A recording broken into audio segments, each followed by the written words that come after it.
Welcome to Nandini மண்சட்டி சமையல். இன்னைக்கு நம்ம இந்த வீடியோவில் ஒரு சுண்டல் கிரேவி தாங்க பார்க்க போகிறோம். இன்னைக்கு எல்லாருமே இந்த மாதிரி சுண்டல்கள் டெய்லி எடுத்துக்கிறது வழக்கமாயிடுச்சு. ஆனால் ஒரே மாதிரி சாப்பிட்டு சாப்பிட்டு போர் அடிச்சிருக்கும். பட் நான் சொல்கிற இந்த முறையில் நீங்கள் செஞ்சு சாப்பிட்டு பாருங்கள். ரொம்ப டேஸ்ட்டாக இருக்கும். இது தயிர் சாதத்துக்கு தொட்டுக்கலாம், சாம்பார் சாதத்துக்கு, இல்லை அப்படியே வெறுமனே சாப்பிடலாம். இது ரொம்பவுமே சுவையாக இருக்கும்.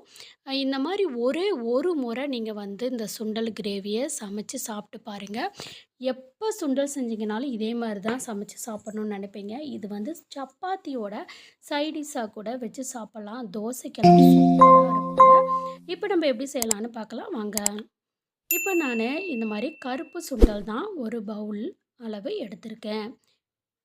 அதை நான் தண்ணியில் போட்டு நல்லா வாஷ் பண்ணி ஒரு 2லேருந்து 3 டைமு இந்த சுண்டலை தண்ணி ஊற்றி நல்லா அலசி எடுத்துக்கோங்க. எடுத்துட்டு நான் இந்த சுண்டலை நல்ல தண்ணி ஊற்றி ஒரு மண் சட்டியில் நான் போட்டு மூடி வச்சிட்றேன்.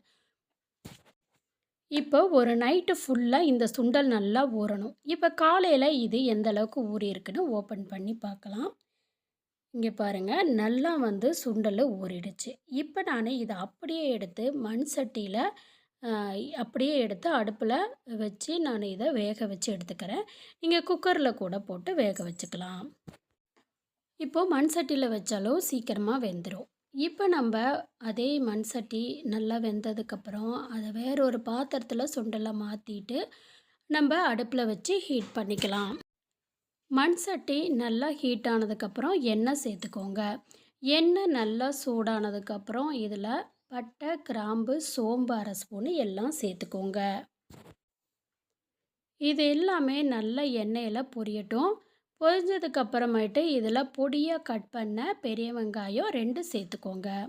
இந்த பெரிய வெங்காயம் நல்லா கலர் சேஞ்ச் ஆகணும். அதுக்கு தேவையான அளவு கொஞ்சமாக உப்பு சேர்த்துக்கோங்க. உப்பு சேர்த்துட்டு வதக்கினீங்கன்னா இந்த வெங்காயம் நல்லா சீக்கிரமாக வதங்கிடும். இப்போ நம்ம இதில் ஒரு கொத்தளவு கருவேப்பிலை சேர்த்துக்கலாம். கருவேப்பிலை சேர்த்துனதுக்கப்புறம் 2 டேபிள் ஸ்பூன் அளவு இஞ்சி பூண்டு சேர்த்துக்கோங்க. இஞ்சி பூண்டோட பச்சை வாசம் போகணுங்க. அந்த அளவுக்கு இந்த எண்ணெயிலேயே இந்த இஞ்சி பூண்டு பேஸ்ட்டை நல்லா வதக்கி விடுங்க. அப்பப்போ ஒரு 2 நிமிஷம் இதை நல்லா வதக்கி விட்டுருங்க. இதோட பச்சை வாசம் போய் இதற்கால சேஞ்ச் ஆகிக்கும். இப்போ நம்ம வேக வச்சுருக்கக்கூடிய சுண்டலை தண்ணி வடித்து வச்சுருக்கோம் இல்லைங்களா, அதை இதோட ஒன்றா ஆட் பண்ணிக்கலாம். ஆட் பண்ணிவிட்டு ஒரு 2 நிமிஷம் எண்ணெயிலேயே இது அந்த இஞ்சி பூண்டோட வெங்காயத்தோட நல்லா வதங்கட்டும். இந்த மாதிரி கலந்து விட்டுருங்க. இந்த ஒரு 2 நிமிஷம் மட்டும் இது அப்படியே இருக்கட்டும். அதுக்கப்புறம் நம்ம என்ன பண்ணிக்கலாம்னா மசாலா ஐட்டங்களை சேர்த்துக்கலாம். இப்போ இந்த மாதிரி நல்லா கலந்து விட்டுருங்க. இப்படி கலந்து விடும்போதே நல்லா வாசம் உங்களுக்கு வரும். அதோட பச்சை வாசம்லாம் போனதுக்கப்புறம் அந்த இஞ்சி பூண்டோட வாசம் ரொம்பவுமே நமக்கு இப்போயே டேஸ்ட்டாக இருக்கும். இப்போ இதோட பச்சை வாசம் எல்லாம் போனதுக்கப்புறம் நம்ம இதில் மசாலா ஐட்டங்களை சேர்த்துக்கலாங்க. இதுக்கு என்னென்ன மசாலா ஐட்டங்கள் போடணும் அப்படின்னா, கரம் மசாலா 1 ஸ்பூன் அளவு இதில் ஆட் பண்ணிக்கோங்க. கரம் மசாலா இதில் ஆட் பண்ணிங்கன்னா ரொம்பவுமே டேஸ்ட்டாக இருக்குங்க. இதில் 1 ஸ்பூன் அளவு கரம் மசாலா நம்ம சேர்த்ததுக்கப்புறமேட்டுக்கு இந்த மாதிரி கைவிடாமல் ஒரு 2 நிமிஷம் கிளறி விடுங்க. கிளறி விட்டதுக்கு அப்புறமேட்டுக்கு இதில் கொஞ்சமாக தண்ணி சேர்த்துக்கோங்க. தண்ணி சேர்த்து நல்லா கிளறி விடுங்க. இந்த மாதிரி நல்லா கலந்து விடுங்க.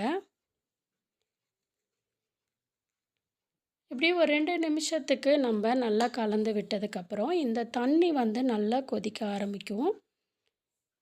இந்த மாதிரி நல்லா கொதிக்க இந்த தண்ணியெல்லாம் நல்லா சுண்டி வந்துடுங்க. நல்லா தண்ணி சுண்டி வந்ததுக்கப்புறமேட்டுக்கு இந்த மாதிரி நல்லா பிரட்டி விடுங்க. அந்த எண்ணெயிலேயே இது நல்லா வேகும். இப்போ நம்ம பொடியாக கட் பண்ண கொத்தமல்லி தழை இதோட ஒன்றா சேர்த்து இந்த மாதிரி 2 நிமிஷம் நல்லா வதக்கி விடுங்க. நீங்கள் கொத்தமல்லி தழை நிறைய கூட சேர்த்துக்கலாம். ரொம்ப டேஸ்ட்டாக இருக்கும். நீங்கள் விருப்பப்பட்டீங்கன்னா இதில் வந்து பெப்பர் கொஞ்சம் சேர்த்துக்கலாம். இந்த மாதிரி கலந்து விடுங்க. இப்போ சூப்பரான சுவையில் வந்து சுண்டல் கிரேவி வந்து ரெடி ஆயிருச்சு. நீங்கள் ஒரு முறை இந்த மாதிரி செஞ்சு சாப்பிட்டீங்கன்னா மீண்டும் மீண்டும் இதே மாதிரி செஞ்சு சாப்பிட்ணும் அப்படின்னு ஆசைப்படுவீங்க. இந்த வீடியோ உங்களுக்கு பிடிச்சிருந்துச்சு அப்படின்னா லைக் பண்ணுங்கள், கமெண்ட்டில் தெரியப்படுத்துங்க. இது போன்ற வீடியோக்களுக்கு நம்ம சேனலை மறக்காமல் சப்ஸ்கிரைப் பண்ணி பக்கத்தில் இருக்கக்கூடிய ஆல் பெல் சிம்பலையும் ப்ரெஸ் பண்ணிக்கோங்க. தேங்க்ஸ் ஃபார் வாட்சிங்.